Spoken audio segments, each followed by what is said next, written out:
بسم الله الرحمن الرحيم صلى الله على سيدنا محمد وعلى آله وصحبه ومن اقتفى أثره إلى الدين. Je remercie les organisateurs de me permettre de partager un moment à cette occasion magnifique, sublime, éminemment spirituelle, qui est l'hommage à Maurice Goton, que j'ai eu la grâce de rencontrer en présence de mes deux compagnons d'aujourd'hui. Et quand Jamel m'a contacté, Jamel finalement ça a été le pire, parce que maintenant, quand je refais le film en arrière, c'est toi qui m'as permis de connaître Maurice Goton. Quand tu m'as sollicité sur les cours d'art coranique, c'est grâce à ça qu'en fait j'ai connu Maurice Goton. Ensuite, effectivement, on est parti le voir, on est parti le visiter. J'ai choisi un verset pour le thème qui est le mien aujourd'hui, qui est Ar-Rahman, qui renferme deux choses que j'ai pu expérimenter avec Maurice Goton, et qui ont été effectivement de l'ordre de l'expérience plutôt que forcément de l'ordre de la connaissance rationnelle, intellectuelle. Le verset c'est Ya ayyuhalladhina amanu taqullaha wa aminu bi rasulihi yu'tikum kiflayn min rahmatihi wa yaj'al lakum nuran tamshuna bihi wa yaghfir lakum wallahu ghafurur rahim. Je vais essayer de reprendre modestement on va dire une traduction qui s'inspire, qui n'est pas glotonienne à 100%, mais qui est d'inspiration glotonienne. Pour vous qui avez mis en œuvre le dépôt confié. Et taqullah, j'aurais plutôt tendance à le traduire par prémunissez-vous par Allah. C'est une forme un peu particulière, par Allah. Wa aminu bi rasulihi. Et mettez en œuvre le dépôt confié par rasulihi, que je traduis à titre personnel par la missive informée. Le missive, c'est un message du ciel, c'est un message divin, qui va prendre une forme particulière. Par moment, ce message va s'incarner dans un être fait de chair et d'os, comme le prophète Mohammed sallallahu alayhi wa sallam, et par moment, en fait, va prendre une forme angélique ou une autre forme. Une forme animale, une forme végétale, une forme minérale. Et ça, on va dire, c'est ce qu'on a dans le monde là-dessus. Donc une missive informée, yu'tikum kiflayni min rahmatihi. Et à ce moment-là, quand on est dans cette perspective de prémunition par Dieu et de mettre en œuvre le dépôt confié par cette missive informée, Allah va nous octroyer, va nous faire la grâce de deux kifles. Et cette racine trinitaire, kafala, alors on voit deux notions dans l'étymologie. Il y a la notion de tunique, de vêtement, et puis il y a la notion de parrainage. Et cette notion de parrainage est très intéressante parce qu'elle renvoie à l'idée d'être un soutien indéfectible et de permettre à une personne de rentrer dans certains cercles. Allah nous dit par exemple que Zakaria, alayhi salam, kaffalaha Zakaria, en parlant de Maryam, alayhi salam. Donc c'est Zakaria qui a introduit Maryam, alayhi salam, dans le cercle du temple. Donc Al-Kiflayn, c'est ces deux choses-là. C'est en même temps cette tunique et en même temps ce parrainage qui va permettre à chacun d'entre nous, à la condition effectivement de remplir les deux conditions qui sont mentionnées dans le verset, de pouvoir, je dirais, disposer de deux tuniques, excusez-moi, et finalement d'un double parrainage. Et indépendamment des différentes propositions exégétiques que l'on peut retrouver dans notre patrimoine, qui est très riche, il me semble en fait que la suite du verset indique subtilement ces deux kifs.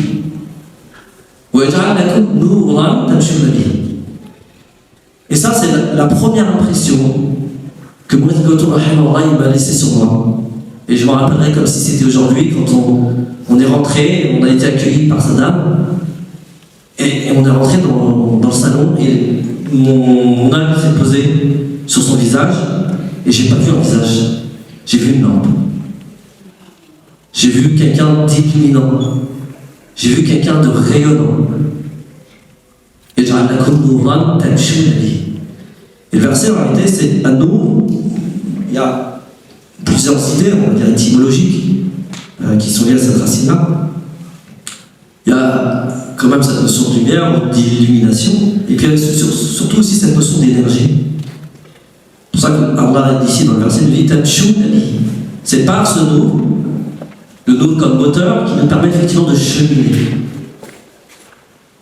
Et effectivement, par cette impression, il a été un nour parmi les noms que j'ai pu rencontrer et qui m'ont permis de continuer à cheminer dans cette exposition à la lettre coranique.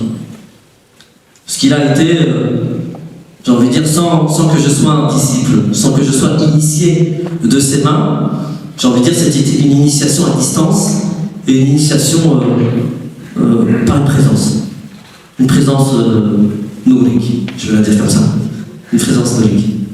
Donc,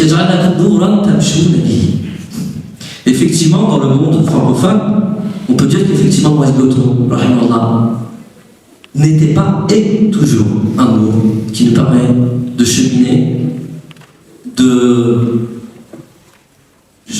d'avoir une démarche presque archéologique, d'accessibilité aux profondeurs, je dirais, de cet océan coranique.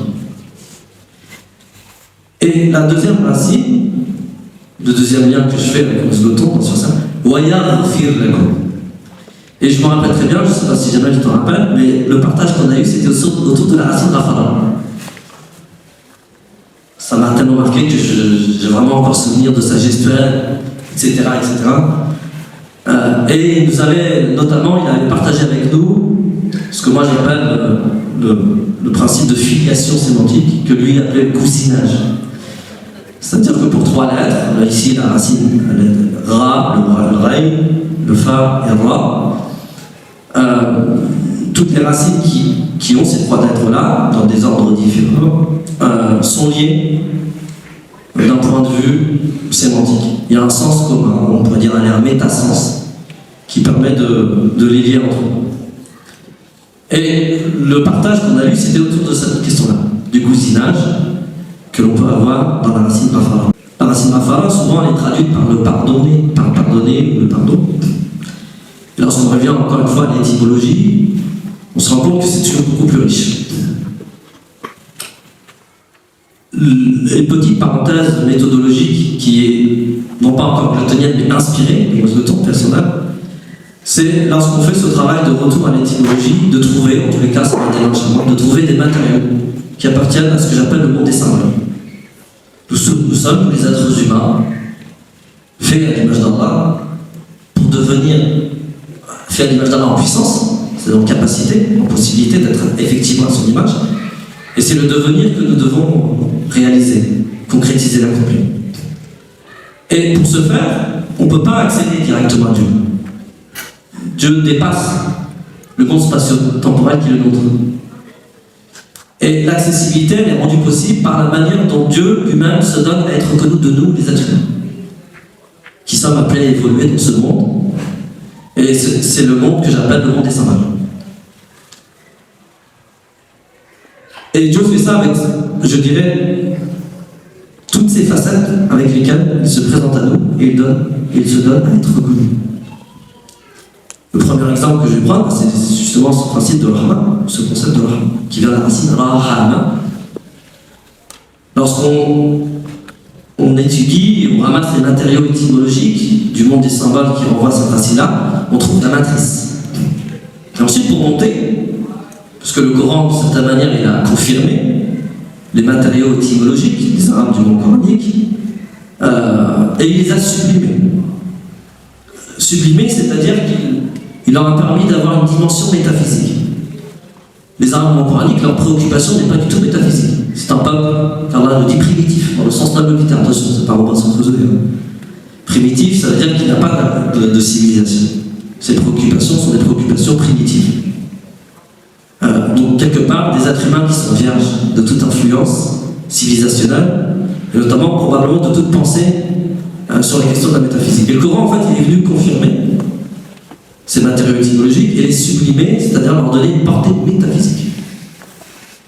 Et il va, par l'entremise de ce symbole, nous transporter dans une dimension métaphysique, parce que c'est la même racine qu'il utilise pour se présenter à nous en tant que Ar-Rahman, Bismillah, Ar-Rahman, Ar-Rahim.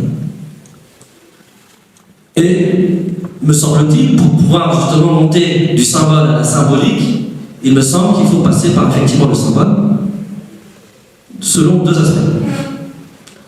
Les fonctions du symbole, quelles sont les fonctions du symbole, et quelles sont les caractéristiques du symbole. Et ce faisant, lorsqu'on accède à cela, on peut accéder à une forme de symbolique. Donc la Rahma, déjà, on sait que ça tourne autour de la vie. Et quand on regarde maintenant les deux grandes caractéristiques, c'est pas exclusif. Donc la Rahma, il y a un aspect de largesse, de vastitude, de dilatation, dans la Rahma, mais aussi un autre aspect, et probablement on peut faire le lien avec la première intervention sur le Tada, qui est la contraction, le resserrement. Et on sait que la vie n'est pas possible sans contraction. La contraction est une condition sine qua non à la vie ou à la renaissance, à la première, la deuxième, la troisième. Et finalement, tout notre cheminement va être une succession de renaissances, des moments de largesse, d'aisance et des moments d'étroitesse, de mésaise, de contraction, qui vont nous permettre une renaissance, qui vont nous permettre de nous élever de degré en degré, de degré de réalisation en degré de réalisation. Et il me semble que pour pouvoir exprimer cette idée de la Rahma, parce que c'est aussi la première chose qui m'a interpellé lorsque j'ai découvert Mosgoton, c'était sa traduction de la Basmala. J'étais habitué à Bismillahirrahmanirrahim, par Allah, au nom d'Allah, le très miséricordieux ou le tout miséricordieux, le très miséricordieux. Et là, Mosgoton m'a permis de passer, par son âme, à une autre dimension. Le tout rayonnant d'amour, le très rayonnant d'amour, me semble-t-il, sur le plan Rahim, sa proposition. Et le plus important, c'était que Maurice Goton a permis d'introduire cette notion de l'amour. Attention, ici, il ne s'agit pas d'un amour émotionnel, ni d'un amour sentimental, ni d'un amour d'attachement. Il s'agit ici de l'amour comme étant la matrice principale de vie. On pourrait traduire l'amour comme étant la matrice principale, c'est-à-dire qui est à l'origine de toute vie. Et sans elle, ou dit autrement, la matrice peut être définie comme étant, on va dire, des conditions favorables. L'environnement, les conditions qui vont être favorables à la vie. Parce que la plus grande grâce de Dieu sur nous, c'est la vie. C'est la première et la dernière, j'ai envie de dire. Donc, cet amour, il est caractérisé, on va dire, maintenant par trois choses. Son côté inconditionnel. L'amour d'Allah, il n'est pas conditionnel. Et encore une fois, il me semble que la plus grande preuve, si on devait donner une preuve de cet amour inconditionnel, c'est notre propre existence. Pourquoi c'est une preuve de son amour inconditionnel? Parce que si son amour qui est censé donner vie était conditionné au fait que nous, les êtres vivants, a posteriori, nous allons bien nous comporter ou mal nous comporter, je pense qu'il n'y aurait personne d'entre nous qui serait vivant pour pouvoir discuter et échanger à ce sujet. Donc la première caractéristique, c'est le côté inconditionnel, ce que j'appelle l'amour majuscule, dans le sens de l'amour absolu. Et ensuite, cet amour-là, il peut nous échapper, notamment dans son côté contractant. Le côté dilatant, le côté largesse, le côté aisance, on arrive à capter que c'est d'amour. Par contre, quand on est dans l'étroitesse, quand on est dans la contraction de l'épreuve, c'est beaucoup plus difficile de voir que c'est d'amour. Et si je fais un lien, vous voyez la différence de réflexe entre nous les humains, simples mortels qui ne sont pas prophètes et les prophètes, c'est que les prophètes, si je reprends l'exemple de notre sœur, tout à l'heure, Yacoub, son réflexe c'est de dire il est dans l'étroitesse. La séparation, elle crée de l'étroitesse, elle crée un resserrement, elle crée une mésaise. Son réflexe c'est pas sabre Jamil. C'est-à-dire qu'il saisit que dans l'étroitesse, il y a une opportunité pour lui de se réaliser, de s'accomplir. Et tout notre cheminement va être une succession de passages par des portes étroites de l'épreuve, mais qui sont rien d'autre que la rahma. Si je reprends encore le passage, justement, dans le 18, où il est question de la rencontre entre le Khadir, bref, plusieurs manières de le dire, et Moussa, alayhi salam, à la toute fin, le Khadir, qu'est-ce qu'il va dire? Il va dire tout ce que tu as vu,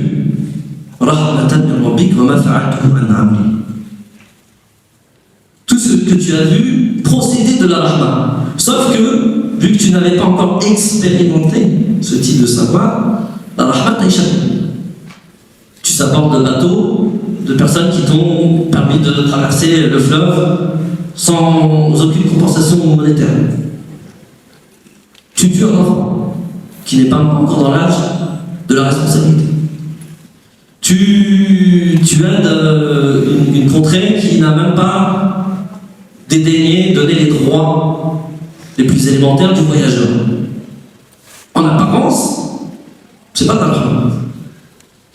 Et c'est tout l'enjeu en fait. L'enjeu du cheminement spirituel, et l'enjeu du cheminement, c'est effectivement d'arriver à voir comment la rahma divine peut se manifester dans toutes choses, notamment dans les choses qui de prime abord sont l'opposé contraire de cette rahma. Et dans le partage, comme ça je clôturerai si 4 minutes. 3 minutes, ok. Dans le partage qu'on a pu avoir avec Maurice Goton, j'ai vu cette rahma en fait dans le sens inconditionnel, pas dans le sens seulement de miséricorde. Encore une fois, après, c'est ma proposition, c'est que la rahma c'est plus large que la miséricorde. La miséricorde est une partie de la rahma. La miséricorde, c'est une modalité de la rahma, ce n'est pas toute la rahma. On a d'autres termes coraniques qui renvoient cette notion de miséricorde.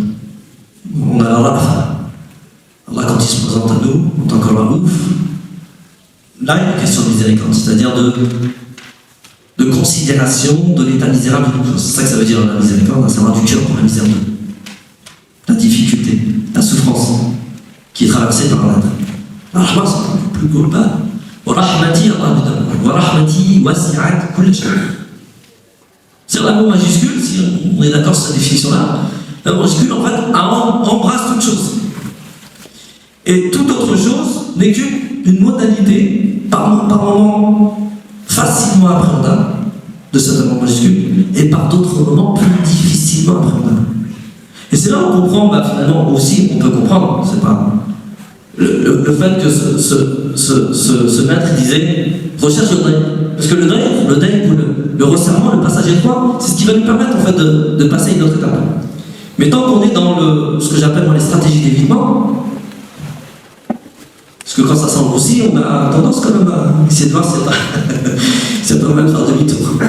Et effectivement, les maîtres spirituels, ce qu'ils ont compris, c'est que c'est dans l'étroitesse qu'il y a la possibilité d'une renaissance à une autre station plus élevée, à un degré d'accomplissement plus grand, plus élevé, plus lumineux. Et moi, ce que j'ai vu aussi dans Maurice Goton, parce qu'on est dans une journée d'hommage à Maurice Goton, c'est que quand je l'ai vu aussi, j'ai compris le sens profond de Fas'alou ahla dhikri in kuntum la ta'lamun. Souvent, c'est traduit par interroger les gens de science, si vous ne le savez pas. Mais le texte coranique est très clair. Le texte coranique nous dit les intimes de dhikr. Il ne parle pas de savoir. Il y a d'autres racines pour parler du savoir, de la connaissance. Et quand j'ai vu cette lumière, la deuxième chose que j'ai vue, mon regard s'est posé sur une deuxième chose. Et je me rappelle comme si c'était encore aujourd'hui. Dans sa main droite, il y avait ce chapelet. Parce que Maurice Goton, personnel, c'était aussi Ahl al-Dhikr. C'est le dhikr, on peut dire que c'est, en tout cas moi c'est comme ça que je traduis, c'est l'évocation semencielle. On va évoquer, c'est-à-dire qu'on va proclamer, exalter la grandeur, la sublimité, la beauté, la perfection divine, dans une tentative de semer en nous ces vérités. Pour que par suite, nous soyons, l'entièreté de notre être, si je pouvais me permettre, soit pénétrée par la réalité divine, par la présence divine. Et c'est comme ça qu'on peut rayonner. Et c'est ça la méthode. Et ça me rappelle quand même une expression que l'on peut retrouver dans notre patrimoine, c'est que lorsqu'on rencontre Ahl al-Dhikr, on ne voit plus les personnes, mais on voit Dieu. On voit de la lumière, on voit du calme, on voit de la générosité, on voit de la bonté, on voit de l'abondance. Et c'est ça en fait. Quand on croise Allah, bah, en fait, eux-mêmes deviennent le dhikr. Et c'est ça le dernier niveau de dhikr, des intimes du dhikr. C'est pas seulement faire le dhikr, ça c'est la première étape. Mais l'étape ultime, c'est de devenir soi-même un dhikr pour le monde. Et c'est, me semble-t-il, ce qui était devenu mon retour personnel. J'ai eu effectivement par la grâce d'Allah, l'opportunité de le voir finalement juste un peu avant son départ. Et il y avait dans ses propos quelque chose de l'ordre des prémices finalement à son départ, et il m'a entendu pour une continuation de son travail qui est, encore une fois, je pense qu'une journée n'est pas suffisante pour évoquer l'apport colossal mais gigantesque. Et effectivement, c'était un petit homme par la taille, donc dans le règne de la quantité, il est petit. Mais dans la règne de la qualité, sa présence remplissait la salle. Je me rappelle encore quand on était avec le Jamal, sa présence, elle était contentante, dans tous les sens du terme. Allah